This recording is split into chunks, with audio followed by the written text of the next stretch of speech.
Assalamualaikum warahmatullahi wabarakatuh. Halo teman-teman, saya Nur Indah Febriantini. Di sini saya akan menjelaskan morfologi yang terdapat pada tanaman cabai dan lidah buaya yang terdapat pada kebun di rumah teman saya. Nah, sebelum kita menjelaskan morfologi, kita menjelaskan terlebih dahulu ekosistem yang terdapat pada kebun di sini. Ekosistem sendiri dibagi menjadi dua, yaitu abiotik dan biotik. Abiotik berarti tidak hidup dan biotik berarti hidup. Nah, ekosistem abiotik di sini ya berupa tanah dan udara, awan, dan lain sebagainya.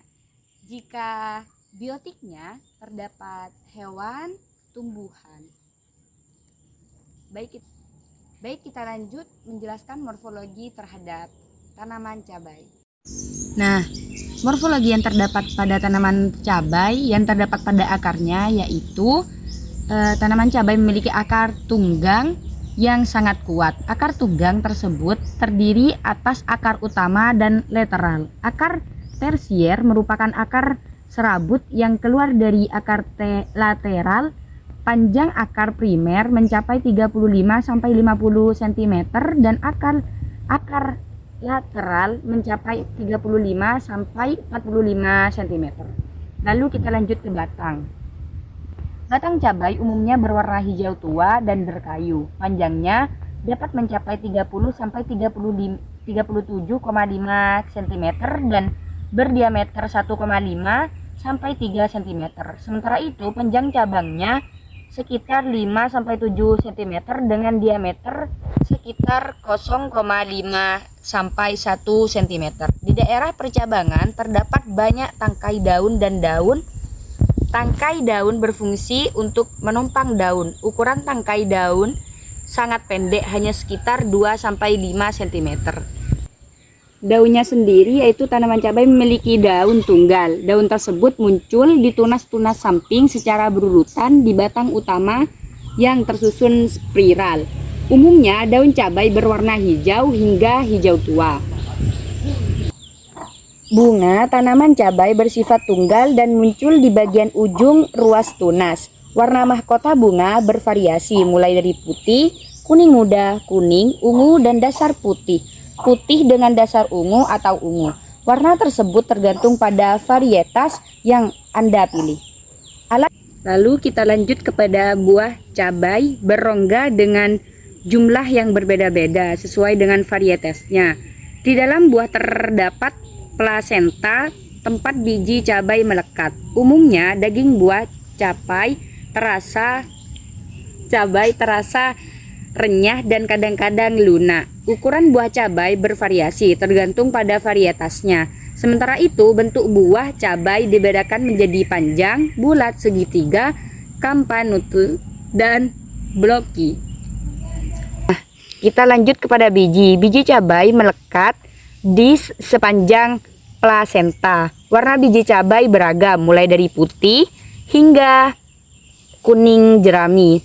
Bagian luar biji merupakan lapisan yang keras. Biji cabai merupakan bibit untuk menghasilkan tanaman baru. Jadi ini bisa ditanam, lalu nanti akan tumbuh tumbuhan cabainya seperti ini.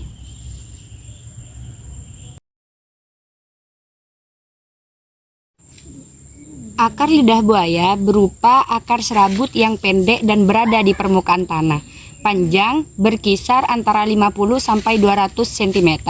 Untuk pertumbuhannya, tanaman menghendaki tanah yang subur dan gembur di bagian atas. Lanjut kita kepada batang. Tanaman lidah buaya mempunyai batang yang berserat atau berkayu. Pada umumnya, batang ini sangat pendek dan hampir tidak terlihat karena tertutup oleh daun yang rapat serta sebagian terbenam dalam tanah. Melalui batang ini akan muncul tunas-tunas yang selanjutnya menjadi anakan. Lidah buaya yang berbatang panjang juga muncul dari batang melalui celah-celah atau ketiak daun. Batang lidah buaya juga dapat di-stek untuk memperbanyak tanaman.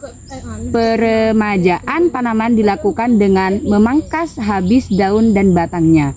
Kemudian dari sisa tunggul batang ini muncul tunas-tunas baru atau anakan. Namun ada juga beberapa spesies lidah buaya yang berbentuk pohon dengan ketinggian 3-5 meter. Spesies semacam ini dapat dijumpai di gurun-gurun di Afrika Utara dan Amerika. Kita lanjut kepada daunnya. Seperti halnya tanaman berkeping satu lainnya, daun lidah buaya berbentuk tombak dengan helaian yang memanjang. Daunnya mempunyai ciri-ciri yaitu berdaging tebal dan tidak bertulang, berwarna hijau keabu-abuan dan mempunyai lapisan lilin di permukaannya. Bersifat sekulen atau banyak mengandung air, getah atau lendir yang mendominasi daun sebagai bahan baku obat, rata di bagian atas dan membulat atau cembung di bagian bawah. Tanaman lidah buaya tahan terhadap kekeringan karena di dalam daun banyak tersimpan cadangan air yang dapat dimanfaatkan pada waktu kekurangan air. Bentuk daunnya menyerupai pedang dengan ujung meruncing berbentuk taji, tebal. Permukaan daun dilapisi lilin dengan duri lemas atau berduri kecil di pinggirnya.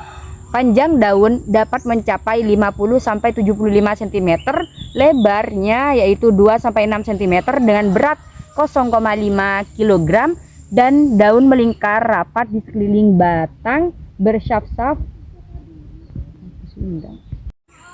Baik, cukup sekian penelitian dari saya. Kurang lebihnya mohon maaf. Wassalamualaikum warahmatullahi wabarakatuh.